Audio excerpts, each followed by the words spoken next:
Muy buenas tardes para todos. Mucho gusto, mi nombre es Oscar Eduardo Riaño, residente de pediatría de tercer año de la Universidad del Rosario, y el día de hoy hablaremos sobre secuencia de intubación rápida. Espero esta charla sea de todo su agrado y podamos sacar el mayor provecho de ella. Para iniciar, quiero resaltar la importancia de la evaluación general, y para ello debo remitirme al triángulo de aproximación pediátrica, el cual consta de tres grandes aspectos. El primero de ellos es la apariencia, evaluada a través del tono, la reactividad, la consolabilidad, la mirada, el llanto y el lenguaje propio de cada paciente, de acuerdo al grupo etario y sus capacidades cognitivas, cuya finalidad será valorar el sistema nervioso central y a su vez la oxigenación y perfusión cerebral. En segundo lugar, encontramos a la respiración, evaluada a través de dos grandes ítems. El primero de ellos, encaminado a identificar signos de dificultad, tales como retracción, tiraje, aleteo o taquipnea. El segundo, consiste en pesquisar y reconocer de manera oportuna ruidos respiratorios anormales como estridor, quejido, disfonía, sibilancias o ronquidos. Este segundo aspecto del triángulo de aproximación es fundamental para poder valorar la patología respiratoria. Y finalmente, pero no menos importante, encontramos a la circulación, evaluada a través del color de la piel y la presencia de palidez, livideces, cutis marmórea o cianosis, para finalmente valorar la función cardíaca y la perfusión de órganos. Una vez hemos llevado a cabo esta evaluación general, podremos obtener una evaluación o impresión inicial de nuestro paciente, a partir de la cual podremos responder a las preguntas que nos ofrece el soporte vital avanzado pediátrico. ¿Su paciente responde y respira? Si el paciente no responde ni respira o solo jadea y boquea, muy probablemente la conducta que usted deba realizar es verificar el pulso y dar lugar a un soporte ventilatorio y o RCP según sea el caso. Por otro lado, si el paciente sí responde y respira, deberemos llevar a cabo una evaluación exhaustiva para poder identificar cuáles son esas condiciones comórbidas que afectan a nuestro paciente. La evaluación exhaustiva consta de tres grandes momentos. La evaluación primaria, realizada a través de la mnemotecnia ABCDE, cuya finalidad es poder reconocer y detallar de manera oportuna cuáles son esas patologías potencialmente mortales que amenazan la vida. La evaluación secundaria, a través de la mnemotecnia SAMPLE, consiste en indagar sobre signos y síntomas, alergias, medicamentos, historia clínica previa, la última comida o eventos y exposiciones a los cuales pueda estar enfrentado el paciente que condicionen una situación de enfermedad. Y finalmente, las ayudas diagnósticas a través del laboratorio e imágenes. Esta evaluación exhaustiva nos permitirá identificar un diagnóstico de manera oportuna para poder intervenir rápidamente. Sin embargo, este ciclo debe realizarse de manera continua durante toda nuestra valoración médica, con el fin de evaluar, identificar e intervenir, pero adicionalmente volver a evaluar las intervenciones que hemos iniciado para poder identificar si existen oportunidades de mejora. Antes de iniciar a hablar sobre secuencia de intubación rápida, es importante realizar un apartado que nos hable sobre cuáles son las diferencias anatómicas y fisiológicas propias del tracto respiratorio pediátrico. En la imagen de la izquierda vemos cómo se da lugar a las divisiones del tracto respiratorio, el cual consta de 23 generaciones. Las primeras 10 generaciones tienen un gran componente cartilaginoso. De la generación número 11 a la generación número 16 son conocidas como la vía aérea de conducción de pequeño y mediano calibre, cuyo flujo depende de la presión negativa ejercida a partir de la caja torácica. Y de la generación número 17 en adelante serán conocidas como las vías respiratorias alveolares. En la imagen de la derecha, quiero mostrarles cómo se ven afectados dos aspectos fundamentales: el área de sección transversal total y la velocidad relativa del aire, y cómo estos se comportan de acuerdo al número de generaciones de la vía respiratoria. En la imagen, el eje de las X da lugar al número de generaciones respiratorias. La generación número 16 será aquella que divida la vía respiratoria de conducción de la vía respiratoria alveolar. Y vemos cómo a medida que el número de generaciones de la vía respiratoria aumenta, El área de sección transversal total lo hace a su vez de manera continua y progresiva para ser máxima en la vía aérea distal. De manera contraria ocurre con la velocidad. Recordemos que la velocidad está definida como la tasa de desplazamiento de un cuerpo o partícula por unidad de tiempo, y que en un tubo o sistema, la relación entre la velocidad, el flujo y el área transversal se enuncia en la fórmula velocidad es igual a flujo sobre el área, en donde el área es inversamente proporcional a la velocidad. Y esto explica por qué, a medida que el área de sección transversal aumenta de manera gradual, la velocidad disminuye de manera progresiva para ser mínima en la vía respiratoria alveolar o distal.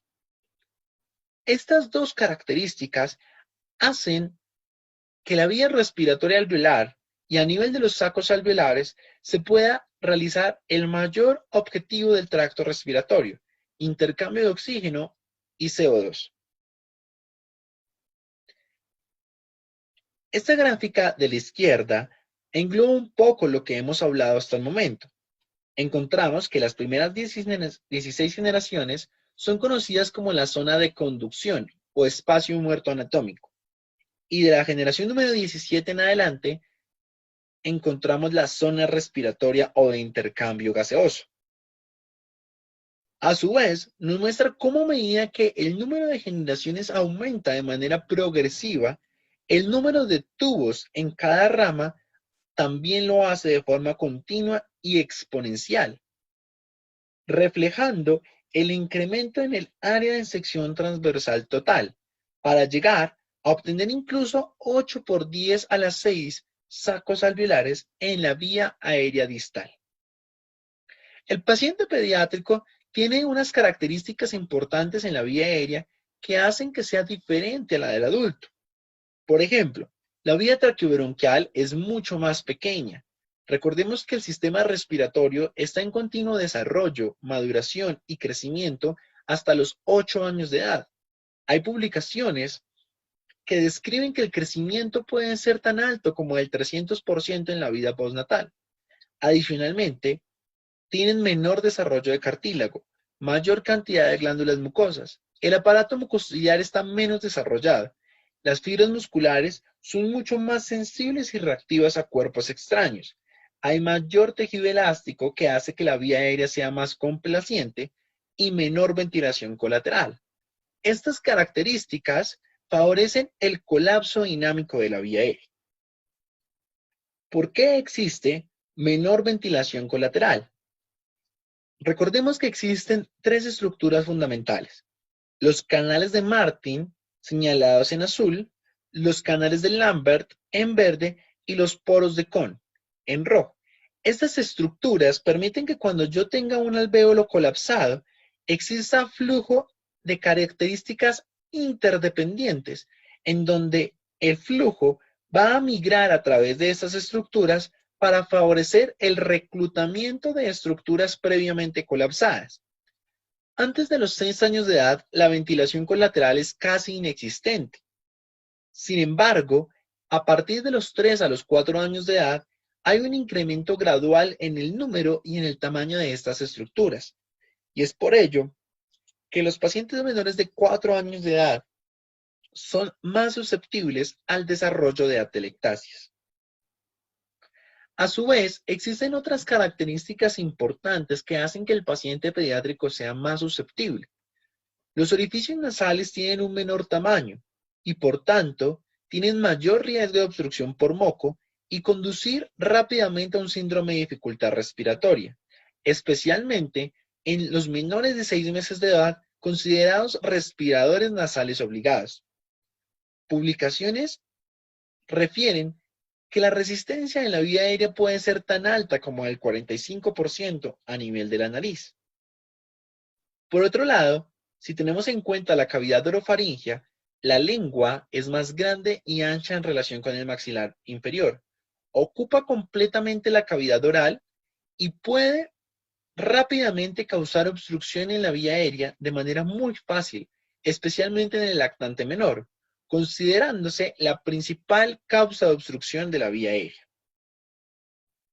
Existen otras características importantes que diferencian la vía aérea del paciente pediátrico de la del adulto. El occipucio en los niños es mucho más prominente. Veamos cómo en la imagen el occipucio del adulto es mucho más plano, lo cual es importante a la hora de poder llevar a cabo un posicionamiento con el fin de dar lugar a la alineación entre el eje oral, faríngeo y laríngeo. Esto determina mayor dificultad en la visualización de la glotis y la intubación endotraqueal en el paciente pediátrico. Otras diferencias importantes es que la laringe en los niños es de posición más cefálica. Puede estar localizada a nivel de C2, C3 o C4, a diferencia en los adultos, en donde la laringe está a nivel generalmente de C4 y C5. A medida que crece el lactante, la laringe se desplaza caudalmente, pero esto explica por qué la visualización de la glotis en el paciente pediátrico es de mayor dificultad.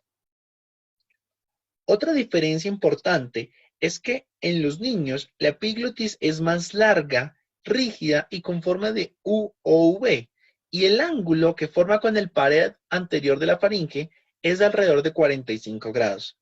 A diferencia de lo que sucede en los adultos, donde la epiglotis es una estructura más ancha y está mucho más cercana a la base de la lengua. Aunado, existen estructuras que son proporcionalmente más grandes en los niños, como son los cartílagos cuneiformes y aritenoides, señalados aquí en las flechas. La epiglotis se encuentra entonces en una posición más alta, muy cerca al paladar blando, lo cual favorece la respiración nasal en lugar de la respiración oral, característica que facilita al lactante succionar su alimento y respirar a la vez. Clínicamente, estas diferencias hacen que la visualización de la glotis sea más fácil con hoja recta de laringoscopio en niños pequeños, especialmente en menores de 2 años de edad. Esta imagen nos muestra lo que hablábamos anteriormente. Veamos cómo en el adulto existe una distancia considerable entre el velo del paladar y el vértice y el cuerpo de la epiglotis, a diferencia de lo que ocurre en el paciente pediátrico, en donde la epiglotis está en íntimo contacto con el velo del paladar, dada la posición más cefálica de estas estructuras a nivel de la laringe. Finalmente, la vía aérea del paciente pediátrico tiene característica de embudo o en forma cónica, donde el sitio más estrecho es el cartílago cricoides, a diferencia del adulto, donde la vía aérea es cilíndrica y la zona más estrecha es la glotis. Esta diferencia tiene dos características importantes a nivel clínico. El primero de ellos es que el cricoides, al ser el sitio más estrecho, es el sitio donde frecuentemente se van a alojar los cuerpos extraños.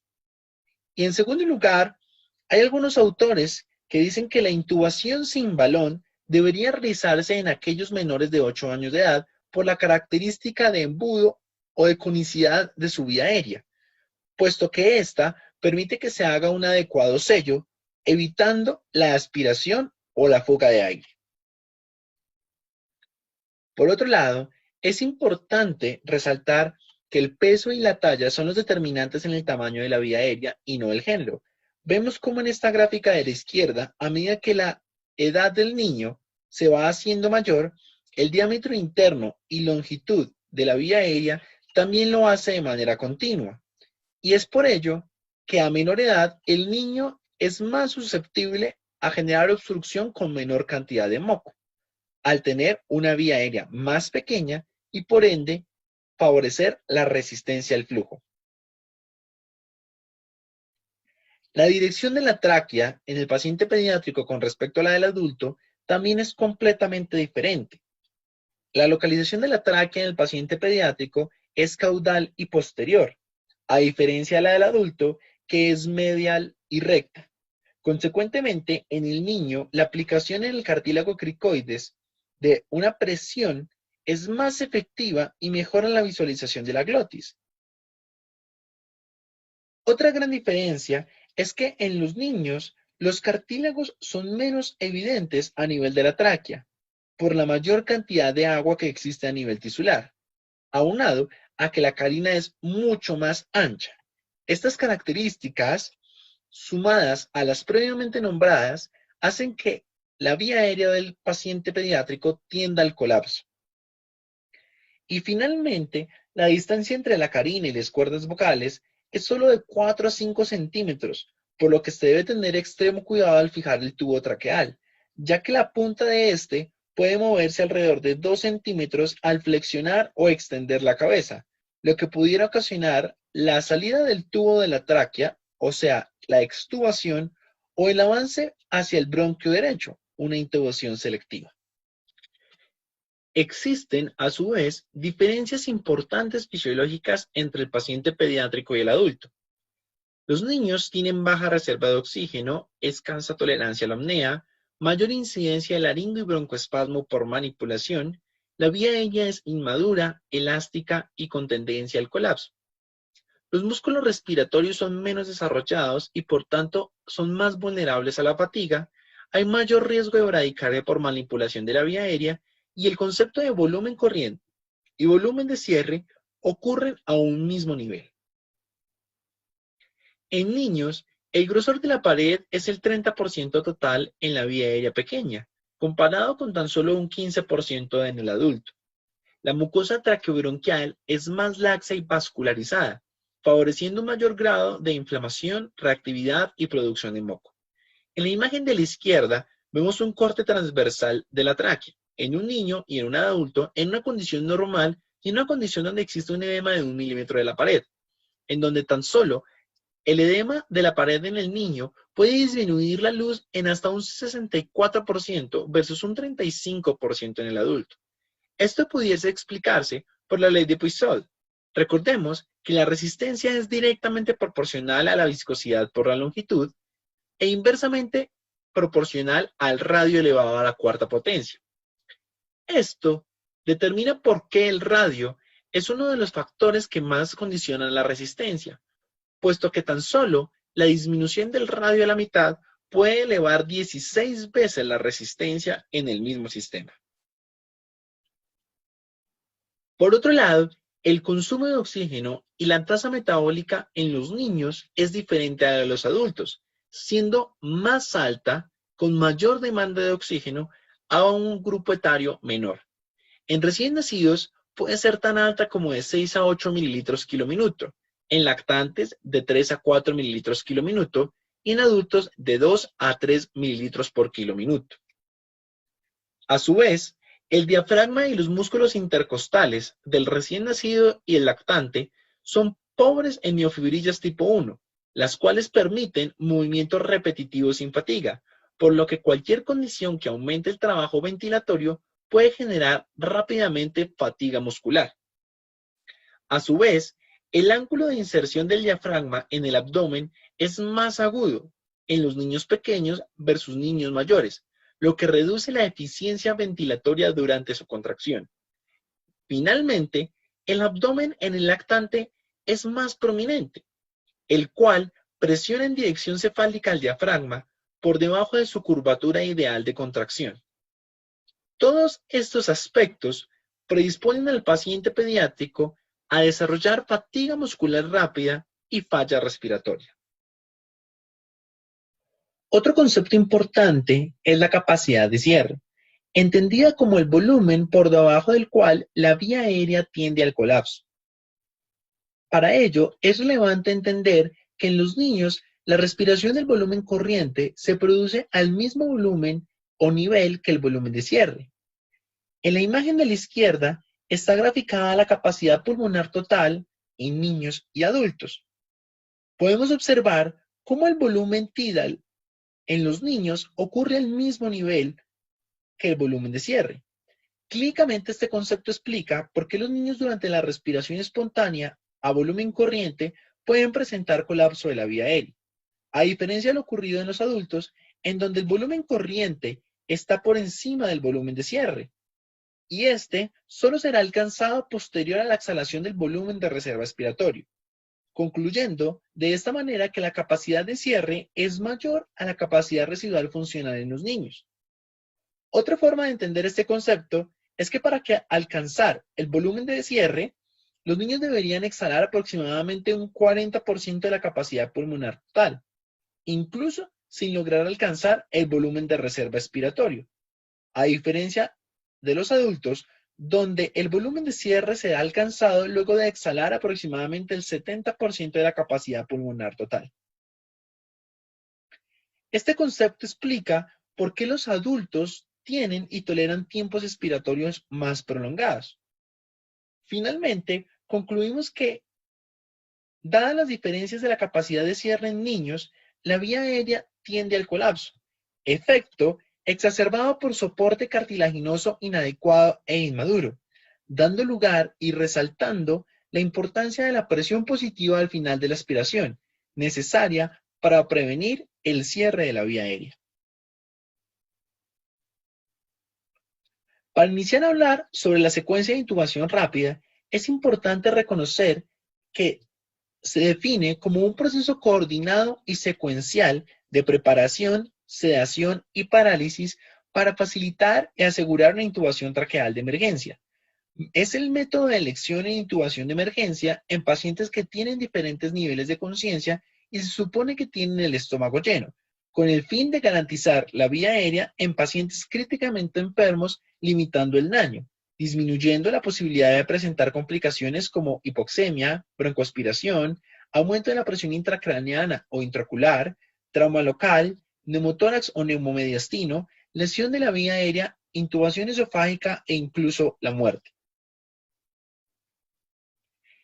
Este estudio fue publicado en el año 2015 en el American College of Emergency Physicians por el autor Pauling y colaboradores, cuyo objetivo fue describir las prácticas de intubación orotraqueal en pacientes menores de 16 años en el servicio de emergencias. Fue un estudio realizado entre el año 2002 a 2012, en donde se incluyeron más de 10 centros o departamentos de emergencias, siendo un estudio prospectivo multicéntrico realizado en Estados Unidos, Canadá y Australia. Se evaluaron más de 1000 intubaciones orotraqueales y se concluyó que la secuencia de intubación rápida se asoció con una tasa de éxito del primer intento de intubación significativamente mayor, 83%, versus la sedación sin parálisis, un 55%. De esta forma, refleja que la secuencia de intubación rápida tiene 3.4 veces mayor probabilidad de éxito de intubación en el primer intento. Las indicaciones de secuencia de intubación rápida son similares a las de intubación endotraqueal. Se agrupan en 4 grandes grupos. El primero de ellos incluye a todos aquellos pacientes con alteración en la oxigenación y o ventilación, en donde la insuficiencia respiratoria puede ser el resultado de una enfermedad pulmonar primaria o de otros procesos asociados con compromiso respiratorio. El segundo da lugar a la incapacidad para mantener y o proteger la vía aérea, por obstrucción de la vía aérea, trauma o alteración del estado mental. El tercer grupo incluye a los pacientes con potencial deterioro clínico, por ejemplo, con lesiones por inhalación, epiglotitis, quemaduras de la vía aérea, shock anafiláctico y sepsis. Y finalmente, en el último grupo, encontramos aquellos pacientes que serán susceptibles de estudios diagnósticos, transporte o procedimientos quirúrgicos. La secuencia de intubación rápida incluye varios pasos. Se engloban en la mnemotecnia de las 7 Ps: preparación, preoxigenación, pretratamiento, parálisis con inducción, protección, posicionamiento del tubo y posintubación. Como vemos en esta imagen, se le ha dado un tiempo específico a cada uno de ellos, de manera secuencial. Sin embargo, cabe hacer la aclaración de que muchos de estos pasos pueden hacerse según sea la indicación y la situación clínica del paciente de manera simultánea para agilizar el proceso. El primer paso es el de la preparación, en el cual se debe desarrollar rápidamente un plan de tratamiento para la intubación basado en el estado clínico del paciente. Se realiza antes y durante el periodo de oxigenación y se recomienda el uso activo de listas de verificación para reducir la frecuencia de errores. Es esencial conocer a detalle la historia clínica del paciente. Para ello, nos recomiendan la mnemotecnia AMCHO, muy similar a la de la evaluación secundaria SAMPLE. Esta incluye alergias, medicamentos, comidas, historia clínica previa y el origen de la condición clínica subyacente. A su vez, es de vital importancia hacer un examen físico juicioso y poder contar con todo el equipo necesario, incluyendo un plan de contingencia en caso de intubación fallida. La manera ideal para poder llevar a cabo la preparación de manera clara, exhaustiva y sin errores es a través del ABCD y veremos cómo se hace.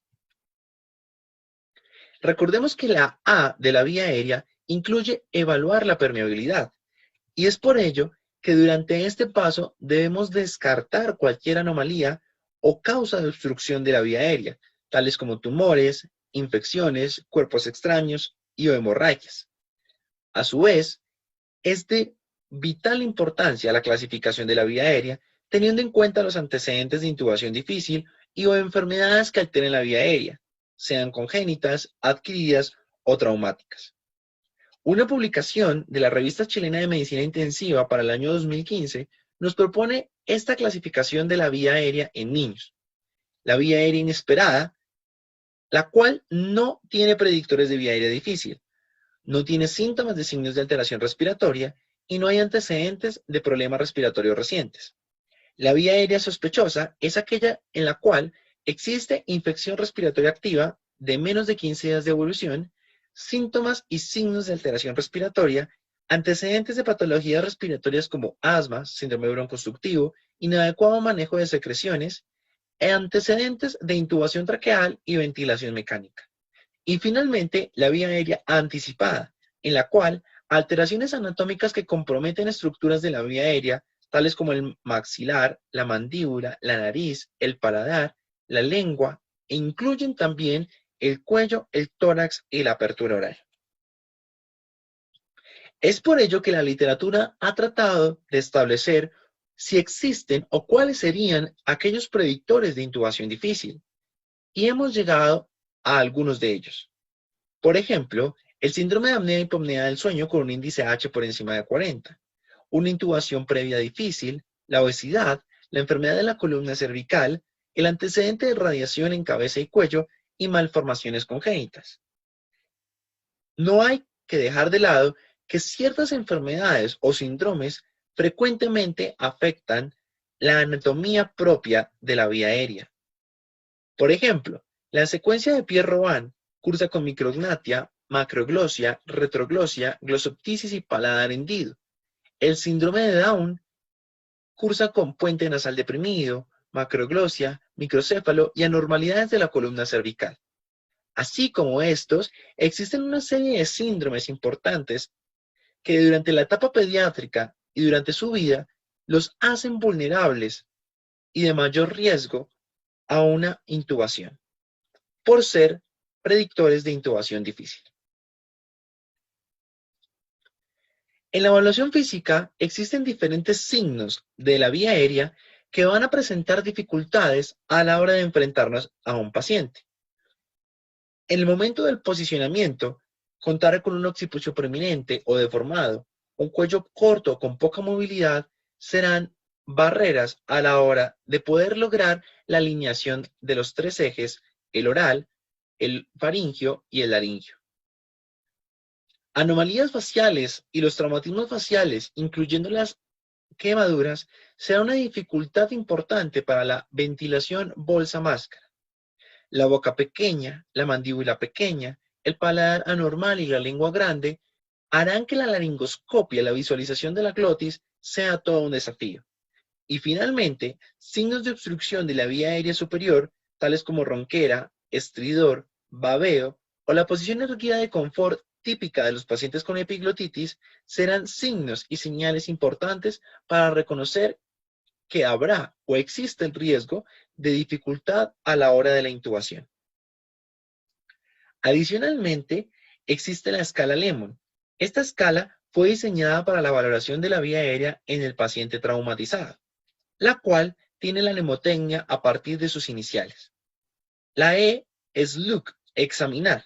Buscar una lesión o trauma es primordial para poder enfrentarnos al paciente con una sospecha importante de una vía aérea difícil. La E de evaluar. Evaluar la regla de los 3-3-2. Distancia interincisivos, 3 traveses de dedos. Distancia mentoidea, 3 traveses de dedo. Y la distancia entre el cartílago tiroides y el suelo de la boca, de 2 traveses de dedos. Es importante que, como veremos más adelante, estas distancias pueden variar de acuerdo al grupo etario del paciente. M de mouth o apertura de la boca, que se valora a través de la escala de Mallampati, o de obstrucción de la vía aérea, por la presencia de epiglotitis o abscesos amigdalinos, y la N de neck o movilidad de cuello, por presencia de collarín o la imposibilidad de extensión del mismo. Debe evaluarse también la columna cervical. Como lo hablamos, es importante reconocer el grado de flexión y extensión que permitan, además, describir la presencia de lesiones asociadas como masas, tumores o abscesos localizados a este nivel. También se deben buscar otro tipo de alteraciones como anomalías en la estructura ósea del tórax y deformidades en la reja costal. Esta diapositiva nos muestra cómo deben ser cada una de las distancias de acuerdo al grupo etario. La distancia entre incisivos en lactantes es de 1 a 2 centímetros, en niños de 2 a 3 centímetros y a partir de los adolescentes mayor a 3. La distancia tiromentoniana tiene una sensibilidad del 60% y una especificidad del 65% para vía aérea difícil, si los rangos especificados aquí son menores. Y finalmente, la distancia esternomentoniana, la cual se aplica específicamente para adolescentes, en donde se considerará como factor de riesgo todos aquellos con una distancia menor a 12.5 centímetros. El Mallampati es una herramienta ideal para predecir la facilidad con la que podremos realizar la laringoscopia y la intubación endotraqueal, con una sensibilidad del 61.9% y una especificidad cercana al 52%. Evalúa 4 grandes aspectos a partir de 4 grados. El grado 1 o tipo 1 se visualizan los pilares de la boca en toda su extensión, las amígdalas palatinas, el paladar blando y la bula en su totalidad. El tipo 2 permite la visualización de la parte superior de los pilares de la boca, el paladar blando, parte de las amígdalas y de la bula. En el grado número 3, a partir del cual el riesgo de dificultad para poder realizar una intubación endotraqueal es mayor, solo permite visualizar el paladar blando, la base de la úvula y alguna parte de los pilares de la boca. Finalmente, el grado 4 únicamente permite visualizar el paladar blando. Existe, a su vez, otra escala que es el Cormack-Lehane. Esta escala también predice el riesgo de intubación difícil. Sin embargo, esta escala se realiza a partir de la laringoscopia. Como vemos, existen 4 grados. El primero permite ver todas las estructuras de la glotis. En el grado 2 se ve solo la parte posterior de la glotis. En el grado 3 únicamente la epiglotis y en el grado 4 no reconocemos ninguna estructura glótica. Sin embargo, esta escala fue diseñada en el siglo XX. A principios de este siglo nació el Cormack-Lehane modificado, en el cual vemos que el grado 2 fue dividido en grado 2A y grado 2B. En el grado 2A se visualiza parcialmente la glotis y en el grado 2B únicamente logramos ver los cartílagos aritenoides. ¿Por qué es importante reconocer esta clasificación y por qué llevó a dicha modificación? Sucede que la probabilidad de intubación difícil en cada uno de los grados es diferente. Un grado 1, la probabilidad de intubación difícil es menos del 1%. En el grado 2A, la probabilidad es cercana al 15%. Pero vean como en el grado 2B, en donde únicamente vemos los aritenoides, la probabilidad de tener una intubación difícil es cercana al 68%. En el grado 3, al 88.5% y en el grado 4 es muy probable que no logremos una intubación exitosa. Finalmente, existe el test de mordedura del labio superior, con el cual queremos evaluar la capacidad de desplazamiento de la mandíbula hacia la anterior. El grado 1 logrará que los incisivos inferiores puedan morder el labio superior sobre la línea del bermellón. En el grado número 2, los incisivos inferiores pueden morder el labio superior bajo la línea del bermellón. Y en el grado número 3, los incisivos no pueden morder el labio superior. El grado 2 y el grado 3 implicarán, por tanto, un mayor riesgo de dificultad y de vía aérea difícil. Continuando con la B del ABCDE, recordar que en este punto es vital reconocer que los pacientes pueden cursar con alteraciones de la relación ventilación-perfusión y debemos contar con dispositivos para aportar el oxígeno necesario en caso de falla en la oxigenación. En la C de la evaluación primaria, es importante la valoración exhaustiva del estado hemodinámico del paciente, incluyendo la relación que existe entre el aporte y el consumo de oxígeno. El aumento del trabajo respiratorio en un paciente en estado crítico puede requerir cerca del 30% del gasto cardíaco y es por ello que una de las indicaciones de intubación orotraqueal es el paciente séptico y o en choque para disminuir la alta demanda metabólica.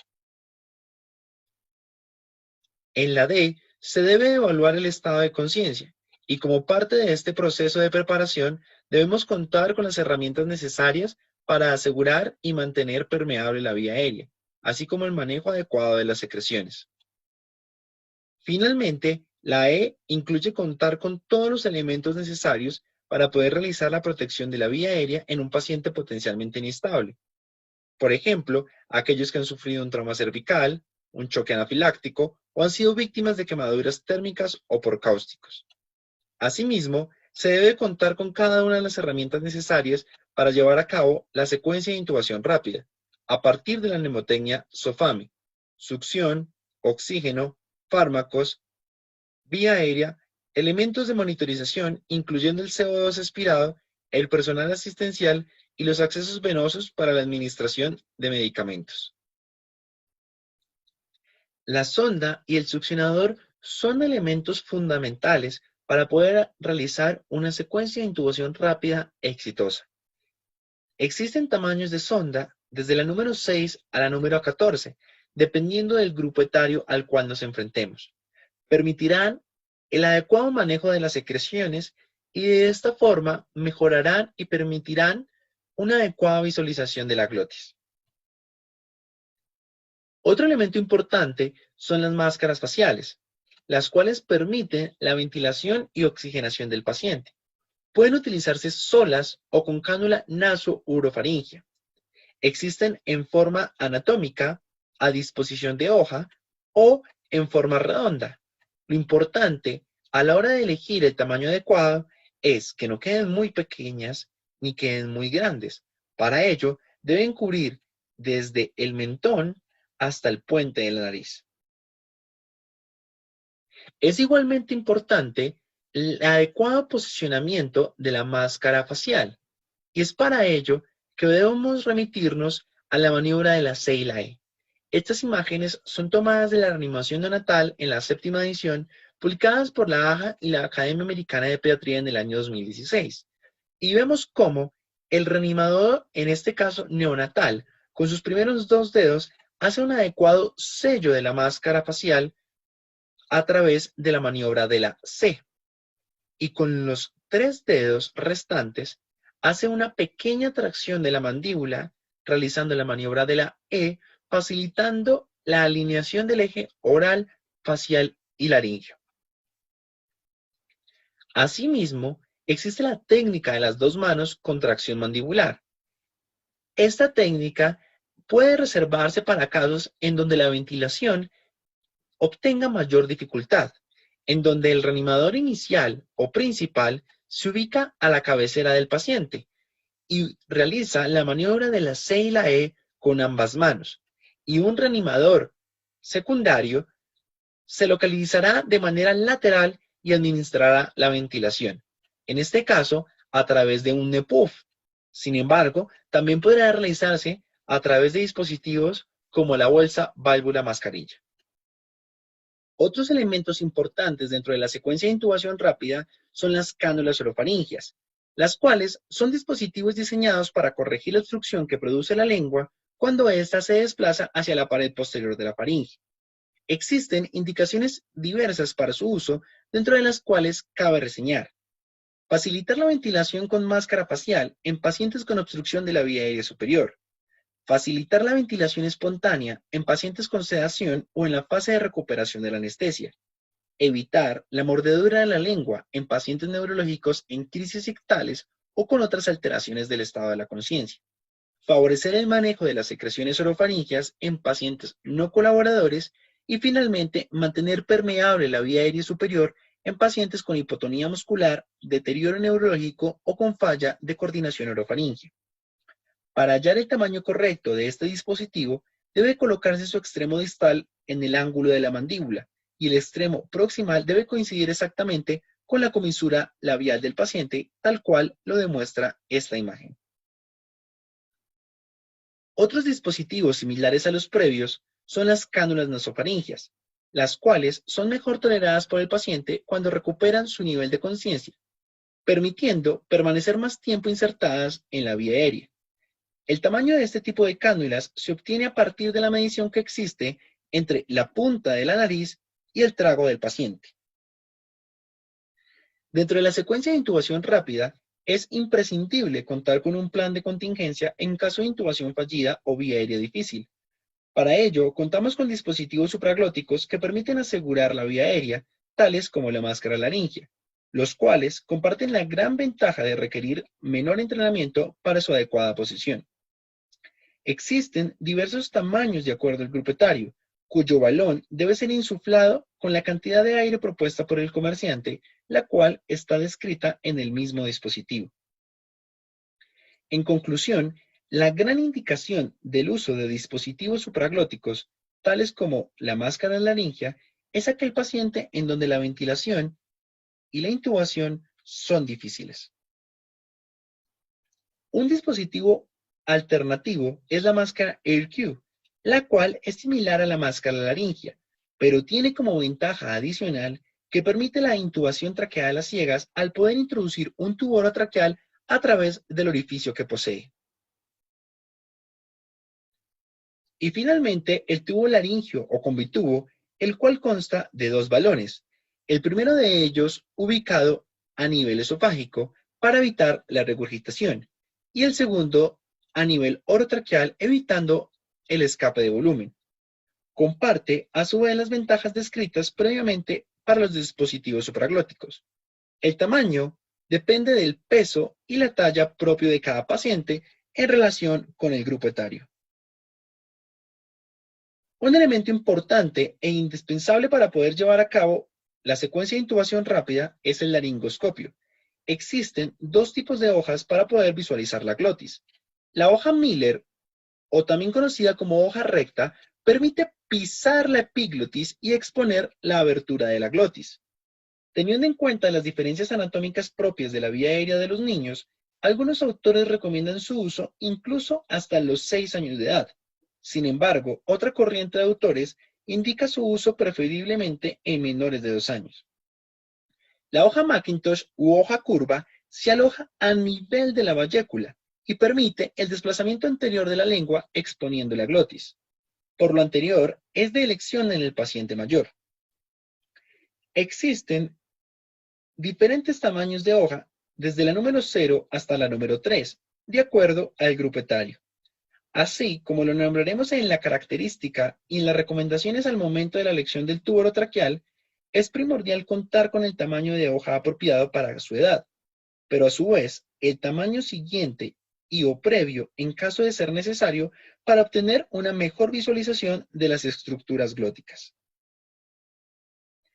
Del mismo modo, los tamaños del tubo orotraqueal varían de acuerdo a la edad. En prematuros y en recién nacidos, el peso es un determinante importante a la hora de la elección del tamaño correcto. A partir de los 2 años de edad, existen ecuaciones que permiten una aproximación del tamaño del tubo requerido, las cuales son edad en años sobre 4 más 4 para los tubos sin balón y edad en años en 4 más 3.5 para los tubos con balón. La decisión de si usar o no balón en el paciente pediátrico es debatida. Algunas publicaciones recomiendan no usarlo basándose en la característica cónica de la vía aérea en los niños, la cual da lugar a un sello fisiológico y evita, de esta manera, la posibilidad de lesiones de la mucosa y el riesgo de complicaciones futuras. Otros autores están a favor del uso del balón, puesto que sostienen que éste permite mayor control de la presión y disminuye el riesgo de aspiración. Finalmente, para responder a la pregunta de cuál es la longitud a la cual se debe fijar el tubo a nivel de la comisura labial, existen fórmulas tales como la edad sobre 2 más 12, aplicable a partir de los 2 años de edad, u otras como el diámetro del tubo por 3, la cual es de las más usadas en la práctica diaria. En la población neonatal, dicha distancia se aproxima al sumar 6 al tamaño del tubo elegido para la intubación. Esta tabla resume los elementos necesarios para llevar a cabo una intubación orotraqueal de manera segura y exitosa, según el grupo etario. Es vital contar a la mano con este tipo de herramientas visuales que permitan y faciliten la toma de decisiones en momentos de urgencia. Continuando con los pasos de la secuencia de intubación rápida, el segundo de ellos es la preoxigenación, siendo indispensable durante este momento la adecuada monitorización de los signos vitales, incluyendo idealmente el CO2 expirado. Este paso consiste en reemplazar el nitrógeno de la capacidad residual funcional por oxígeno administrado mediante FiO2 al 100%. Recordemos que los niños tienen menor capacidad residual funcional, por lo que en ellos la preoxigenación es menos efectiva, pero vital. Dicho objetivo puede obtenerse tras la administración de oxígeno a través de máscara de no reinhalación con el flujo máximo disponible durante 3 a 5 minutos, o mediante 3 inspiraciones profundas en pacientes colaboradores, tales como aquellos que serán sometidos a un procedimiento electivo. De igual manera, puede realizarse usando la bolsa válvula mascarilla con flujo alto de oxígeno y volúmenes pequeños durante 1 a 2 minutos con el fin de conseguir saturaciones lo más altas posibles. Al ser este un dispositivo que administra presión positiva en la vía aérea, algunos autores recomiendan acompañar su uso de la maniobra de Selig con el fin de reducir el riesgo de distensión gástrica que puede interferir con la hemodinámica actual, evitando a su vez la regurgitación y la aspiración. La preoxigenación adecuada minimiza la presión parcial de nitrógeno en los alvéolos, maximizando así la conducción para el movimiento de oxígeno desde el espacio aéreo hacia la sangre. En los últimos años se ha desarrollado una técnica innovadora, la oxigenación durante la apnea. Esta técnica retrasa el inicio de la hipoxemia después del cese de la ventilación a través del suministro continuo de oxígeno, teniendo en cuenta que se reportan tasas de desaturación entre el 13 y el 50% de las intubaciones, dependiendo de la dificultad de la ventilación y en relación con 4 factores determinantes, como el gradiente alveolo-arterial de oxígeno, la alteración de la relación ventilación-perfusión, el flujo inspiratorio y la posibilidad de contar con un flujo continuo de oxígeno en los alvéolos. Teniendo en cuenta las diferencias anatómicas y fisiológicas propias del paciente pediátrico previamente reseñadas, aunado a que los alvéolos continúan utilizando oxígeno incluso sin movimientos diafragmáticos o expansión pulmonar, los niños tienden con mayor rapidez a la desaturación de oxígeno durante la apnea. Esta imagen grafica el comportamiento de la saturación de oxígeno en relación con el tiempo de apnea en diversos escenarios. Como podemos observar en los niños, entre el tercer y el cuarto minuto existe una caída importante de la saturación de oxígeno, llegando rápidamente al 70%, límite por debajo del cual existe riesgo de desarrollar arritmias, lesión cerebral hipóxica y o muerte. Contrario sucede en un adulto promedio, en donde dicha pendiente se alcanza aproximadamente entre los 8 y 9 minutos de apnea. Teniendo en cuenta lo anterior, la oxigenación durante la apnea puede ser una herramienta útil y valiosa durante la secuencia de intubación rápida en niños al disminuir el riesgo de hipoxemia durante este periodo.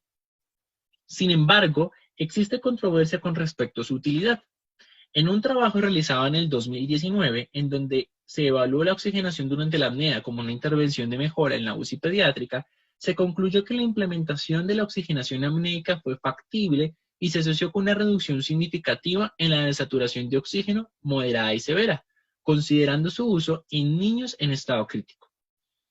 Una segunda publicación del 2019, cuyo objetivo fue evaluar el impacto de dicha intervención en el Departamento de Urgencias Pediátricas, concluye que la oxigenación amniótica es una intervención de fácil aplicación asociada a la disminución de la hipoxemia durante la intubación orotraqueal pediátrica, documentando que casi el 50% de los niños que no reciben oxigenación amniótica experimentaron hipoxemia, versus menos del 25% de aquellos que sí la recibieron.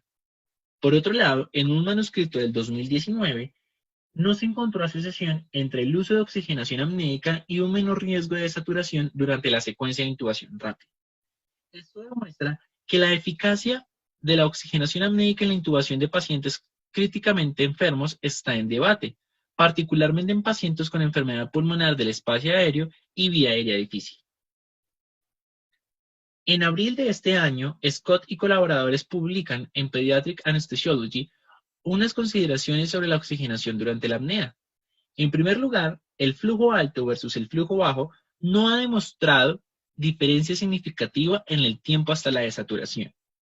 Se recomienda el uso de cánula nasal convencional a 0.2 litros por kilo minuto durante el abordaje de la vía aérea cuando se anticipe dificultad o en aquellos susceptibles a desaturación rápida, con el objetivo de disminuir la posibilidad de una desaturación clínicamente significativa que conduzca al aborto prematuro de un intento o un evento adverso grave, mejorando la tasa de éxito de intubación y la seguridad del paciente en apnea. Adicionalmente, aseguran que la oxigenación durante la apnea es útil durante el manejo de la vía aérea con los alumnos, ya que permite más tiempo reduciendo el estrés en el aprendiz y el supervisor mientras se mantiene la saturación y la seguridad del paciente. Finalmente, se concluye que es una herramienta valiosa y novedosa dentro de la secuencia de intubación rápida, especialmente pediátrica, la cual requiere mayor intervención e investigación. El tercer paso de la secuencia de intubación rápida es el pretratamiento, el cual toma lugar 3 minutos antes de la sedación y la parálisis. En el estudio observacional prospectivo multicéntrico que les comenté previamente, se evaluó el uso de premedicación encontrándose una reducción importante en el uso de estos medicamentos con un empleo en menos del 30% de las intubaciones al final del estudio, concluyendo que es una medida opcional en la cual se debe evaluar el potencial beneficio así como los posibles eventos adversos. En este apartado es fundamental conocer y tener en cuenta la descarga adrenérgica que puede originarse a partir de la manipulación de la vía aérea, dando lugar al desarrollo de taquicardia, hipertensión e incremento de la presión ocular e intracraneana. De igual forma, es esencial previsar el manejo dinámico de los líquidos endovenosos, teniendo en cuenta que la ventilación con presión positiva disminuye la precarga. Dentro de los medicamentos del pretratamiento encontramos la atropina, la cual es un antagonista competitivo del receptor muscarínico de acetilcolina. No debe usarse de rutina y su uso se limita principalmente a menores de 12 meses con el fin de evitar la bradicardia inducida por el estímulo vagal. A su vez, el efecto en la frecuencia cardíaca puede persistir por horas, por lo que podría prevenir la bradicardia por hipoxemia. La dosis es de 0.02 miligramos por kilo, máximo 1 miligramo intravenoso sin una dosis mínima. Adicionalmente, dilata las pupilas. Si bien no elimina la constricción pupilar en respuesta a la luz, puede restringir la capacidad de evaluar un cambio en el estado neurológico una vez que el paciente está bajo bloqueo neuromuscular. Las pautas de la Asociación Americana del Corazón indican que el pretratamiento con atropina es apropiado para pacientes sometidos a parálisis muscular con succinilcolina, teniendo en cuenta que este se ha asociado con bradicardia y asistolia en niños. Un segundo medicamento es la succinilcolina, la cual actúa como un agente despolarizante en la unión neuromuscular, usado antiguamente en la fase de pretratamiento para el control de las fasciculaciones. Sin embargo, hoy en día no existe suficiente evidencia que respalde su uso, por lo cual no se recomienda. El fentanil es un opioide de vida media ultracorta, el cual atenúa la respuesta simpática refleja producto de la manipulación de la vía aérea y ofrece un efecto analgésico. Puede emplearse en pacientes normotensos e hipertensos cuya condición pudiese incrementar la presión intracraneal. La dosis es de 1 a 3 microgramos por kilo para pasar lentamente en 30 a 60 segundos por el riesgo de desarrollar tórax en línea. Es importante reconocer las posibles reacciones adversas a este medicamento, como son la hipotensión y la depresión respiratoria. Finalmente, la lidocaína, un bloqueador del canal de sodio, no debe usarse de rutina. Su uso está limitado principalmente a pacientes con trauma craneoencefálico, puesto que previene el aumento de la presión intracraneal y disminuye el consumo de oxígeno cerebral. De igual manera, disminuye la hiperreactividad bronquial. La dosis es de 1 miligramo por kilo por dosis. El cuarto paso incluye la inducción y el bloqueo neuromuscular. En cuanto a la inducción, debe realizarse en todos los pacientes, excepto aquellos en paro o en coma. Para iniciar, el etomidato actúa mediante la inhibición de la 11-beta-hidroxilasa, enzima necesaria para la síntesis adrenal. Su uso está reservado para pacientes con choque hipovolémico y o inestabilidad hemodinámica. La dosis es de 0.2 a 0.4 miligramos por kilo y teniendo en cuenta su mecanismo de acción, no debe usarse en pacientes con choque séptico por el riesgo elevado de supresión adrenocortical transitoria. Adicionalmente, tiene un efecto neuroprotector, dado que favorece la disminución de la presión intracraneal, el flujo sanguíneo cerebral y su tasa metabólica. Sin embargo, puede estar relacionado con el desarrollo de actividad mioclónica y exacerbar eventos convulsivos focales. En segundo lugar, la ketamina es uno de los medicamentos más frecuentemente usados en la práctica diaria. Actúa mediante el bloqueo de los receptores N-metildiaspartato con propiedades sedantes, analgésicas y anestésicas.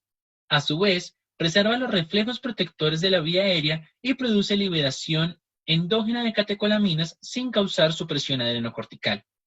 Teniendo en cuenta esto, su uso está recomendado en pacientes con inestabilidad hemodinámica, choque séptico y broncoespasmo.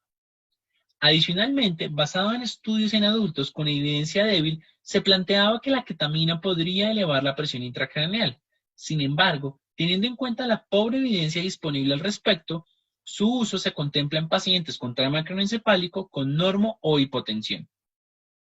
La dosis es de 1 a 2 miligramos por kilo endovenoso o 4 miligramos por kilo intramuscular. Cabe resaltar su efecto cialogogo descrito en el 1% de la población y la posibilidad de elevar la presión ocular.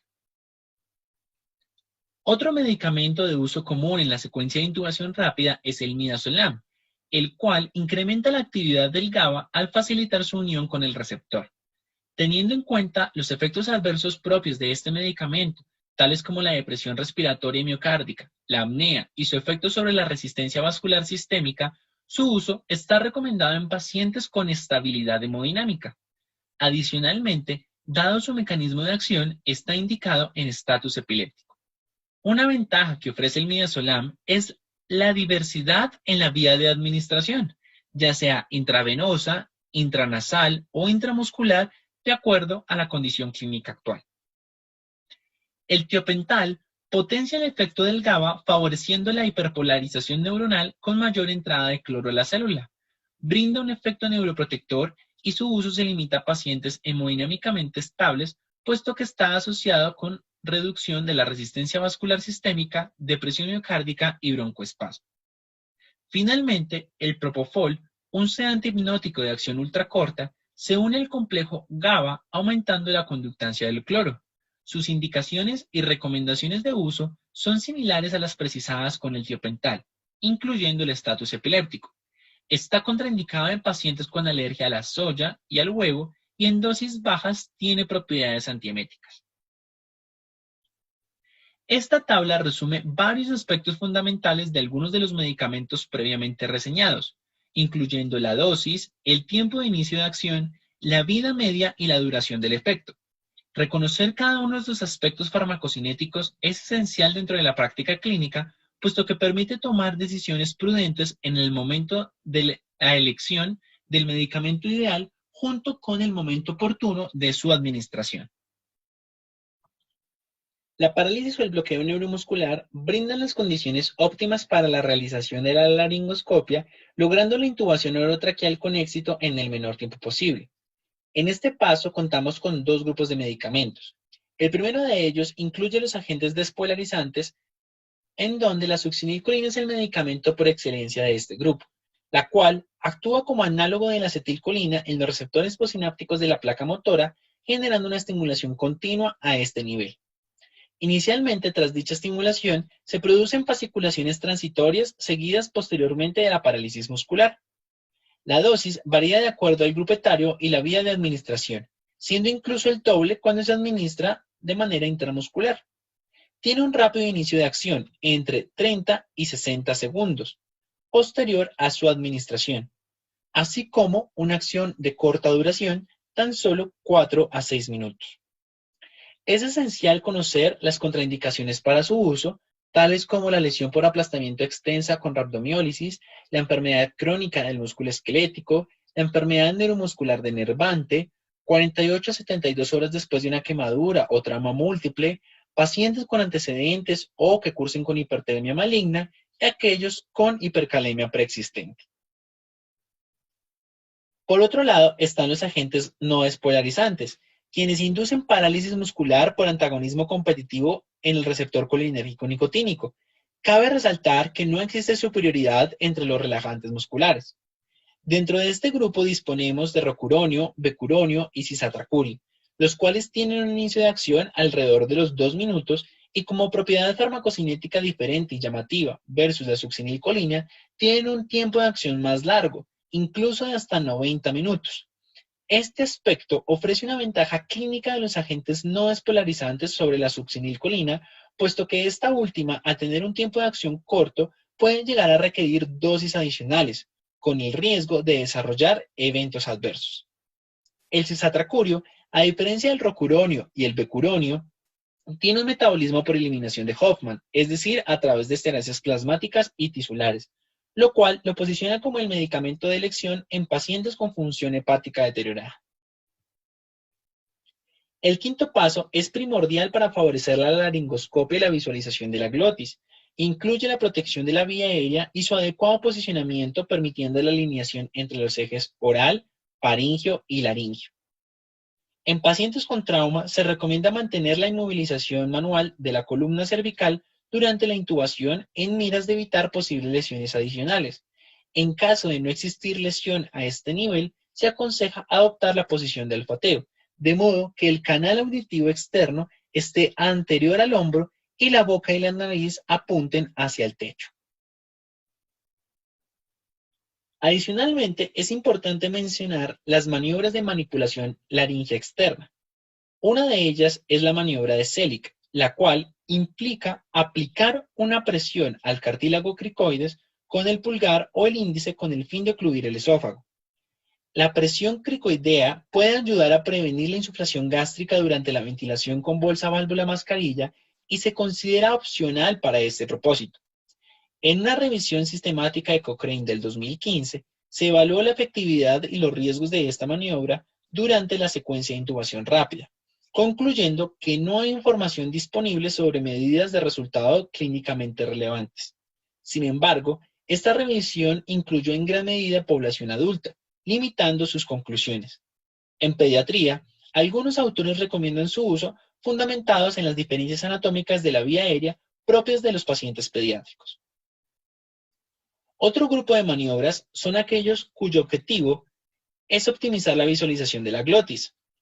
La laringoscopia bimanual implica manipular la laringe con la mano derecha para mejorar la visión de la glotis, ayudando al intubador a identificar la anatomía de las estructuras glóticas y optimizar la vista laringea cuando la visualización es subóptima o inadecuada a pesar de una laringoscopia idónea. Una vez encontrada la posición en que la visualización de la glotis es óptima, un asistente mantiene dicha posición mientras el intubador completa el procedimiento. Una maniobra alternativa es aquella conocida como burp, en la cual un asistente aplica en la laringe una presión hacia atrás, hacia arriba y hacia la derecha. Sin embargo, este enfoque puede no optimizar la visión glótica con tanta eficacia como la laringoscopia bimanual. El sexto paso es el posicionamiento del tubo orotraqueal, cuyo éxito dependerá a su vez de la adecuada realización de la laringoscopia. Es de recordar que el laringoscopio debe tomarse con la mano izquierda sin importar si somos diestros o zurdos. Y como observamos en las imágenes de la derecha, la tracción debe realizarse en la misma dirección señalada por el manubrio del laringoscopio y jamás en dirección hacia el reanimador, puesto que esta maniobra de palanca se asocia en primer lugar a menor éxito y en segundo lugar a mayor lesión de las estructuras de la cavidad oral. Una vez visualizadas e identificadas las estructuras de la glotis, incluyendo las cuerdas vocales, podremos dar paso al posicionamiento endotraqueal del tubo. En esta diapositiva podemos observar algunas opciones de visualización en el momento de la laringoscopia. En la imagen superior izquierda podremos observar la faringe posterior después de la inserción inicial del laringoscopio. A su lado observamos una vista del esófago, luego de haber introducido demasiado el laringoscopio, tanto así que generó una tracción del mismo, permitiendo visualizar una estructura que normalmente conforma un espacio virtual. Continuando con las imágenes en el medio, a mano izquierda observamos una visión del aritenoides y de la glotis posterior a medida que se retira el laringoscopio. Continuamos con la visualización de la glotis y las estructuras que finalmente permitirán el adecuado posicionamiento y la introducción del tubo a través de las cuerdas vocales. Este es un videoclip en donde podemos ver en tiempo real una intubación guiada por un laringoscopio. En video.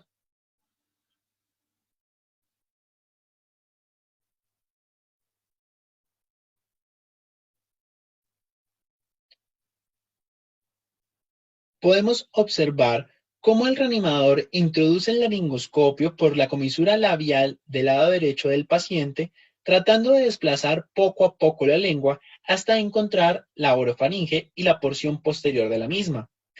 Allí se encuentra con esta estructura anatómica que es la epiglotis, y este reanimador, al contar con una hoja curva del laringoscopio, debe posicionarla a nivel de la vallécula y generar una leve tracción como la que observamos para favorecer la adecuada visualización de las estructuras de la glotis. En esta imagen vemos fácilmente la epiglotis, el cuerpo de la misma, los aritenoides y aquí las cuerdas vocales verdaderas, por donde deberíamos introducir el tubo orotraqueal, tal cual lo veremos a continuación.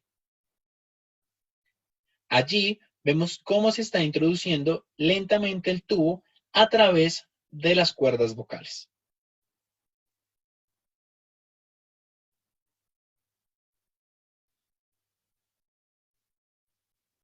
Finalmente, se debe llevar a cabo diversos procedimientos posteriores a la inserción del tubo, los cuales incluyen en primera instancia corroborar el adecuado posicionamiento del mismo.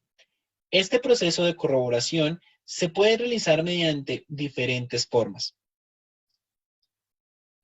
Valorando la expansión simétrica del tórax, la presencia de ruidos respiratorios en ambas axilas y la ausencia de ellos a nivel del epigastrio. Valorando la obtención de una adecuada oxigenación junto con parámetros hemodinámicos estables. La presencia de columna de vapor en el tubo durante la expiración, la detección de CO2 expirado mediante la capnografía continua o detector colorimétrico y finalmente la más precisa de todas mediante la laringoscopia directa. Posterior a corroborar el adecuado posicionamiento del tubo, se procede a la fijación en la comisura labial, tal cual lo hemos discutido con anterioridad. A su vez, es vital contar con radiografía de tórax para descartar posibles complicaciones tras el procedimiento y como una alternativa adicional para valorar la posición del tubo en la vía aérea. Adicionalmente, se recomienda el pase a una sonda orogástrica con el fin de facilitar la descompresión gástrica. Finalmente, dentro de la secuencia de intubación rápida, es primordial el adecuado seguimiento de los pacientes en ventilación mecánica invasiva. En caso de deterioro, se debe descartar 4 posibles condiciones de mejora englobadas en la mnemotecnia DONE: desplazamiento del tubo, obstrucción, neumotórax y falla en el equipo. Asimismo, debe iniciarse sedación y analgesia de mantenimiento y, si está indicado, bloqueo neuromuscular. Esta tabla resume las infusiones sugeridas para dichos objetivos. Para terminar, y en el contexto de la pandemia a la cual nos enfrentamos hoy en día por la infección de SARS-CoV-2, Existen algunas consideraciones relevantes en la secuencia de intubación rápida para pacientes sospechosos o confirmados de COVID-19. El recurso humano debe limitarse a la enfermera jefe, el médico y la terapeuta respiratoria para minimizar la exposición a posibles alergenos. Idealmente, el procedimiento debe llevarse a cabo en un área con presión negativa y se recomienda siempre el uso de neumotaponador y de sistemas de succión cerrados. A mano izquierda observamos el algoritmo propuesto para la secuencia de intubación rápida en estos casos por la Fundación Cardioinfantil. Cabe recalcar algunos aspectos importantes y diferentes a lo previamente estudiado a lo largo de esta charla. Se recomienda realizar la preoxigenación con máscara facial y filtro inspiratorio por aproximadamente 3 minutos. Como nos muestra la imagen, se utiliza dicho filtro de nariz de camello, el cual limita la diseminación del virus. A su vez, se debe evitar la administración de presión positiva. Por otro lado, posterior a la intubación, se recomienda insuflar el neumotaponador y colocar el filtro respectivo. Una vez corroborado su adecuado posicionamiento, debe clampearse para evitar la dispersión de aerosoles y posteriormente realizar la conexión al ventilador, retirando el clampeo e iniciando el soporte ventilatorio programado. Para finalizar, quiero compartir con ustedes este caso al cual me enfrenté en uno de mis hospitales base. Consiste en un paciente masculino de 15 meses de edad, previamente sano y sin antecedentes de importancia, con esquema de vacunación completo, quien consulta el servicio de urgencias por cuadro clínico de 3 días de evolución, consistente en tos con movilización de secreciones, no cianosante, emetizante en 2 oportunidades, asociado a picos febriles cuantificados, rinorrea y alina y congestión nasal abundante, que el día de hoy se asocia con remarcada somnolencia.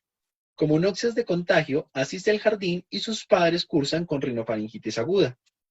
Los signos vitales de ingreso fueron una tensión arterial de 78/50, una frecuencia cardíaca de 148 latidos por minuto, con una frecuencia respiratoria de 56, temperatura de 37.4 grados centígrados, saturando 78% al aire ambiente.